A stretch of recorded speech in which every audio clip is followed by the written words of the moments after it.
Anniversary number 029-2025,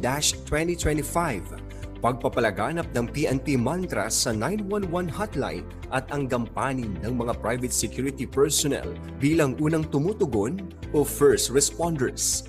Bilang bahagi ng adhikain ng Philippine National Police sa pamumuno ni Police General Nicolas D. Torre III upang mas mapaigting ang serbisyong pangkaligtasan sa bawat mamamayan, ipinalalaganap ang opisyal na mantra ng PNP ukol sa paggamit ng 911 emergency hotline. Ang mensahe ay malinaw. Huwag niyo na kaming hanapin sa mga presinto sapagkat kami ay nasa inyo ng mga telepono. Dial 911. Darating kami sa loob ng 5 minuto.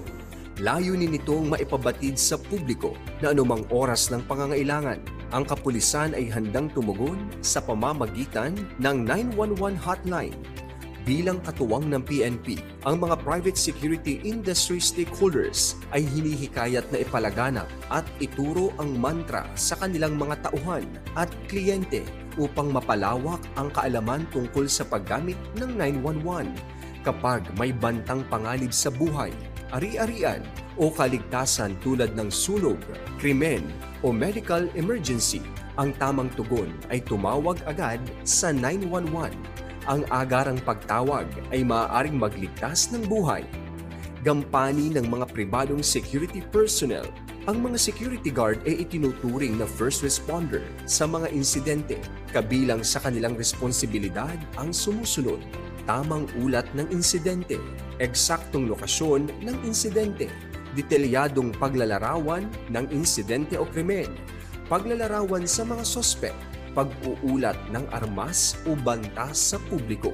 Ang mga gwardiya ay inaatasang manatili sa lugar ng insidente kung ligtas upang mapanatili ang kaayusan, magbigay ng impormasyon, tumulong sa mga pulis at pangalagaan ang ebidensya.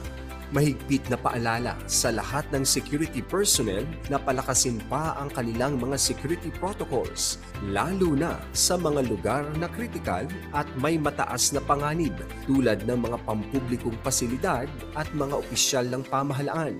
Sa pagtutulungan ng PNP at mga private security sector, mas napapalapit sa mamamayan ang ligtas, mabilis at maaasahang serbisyo.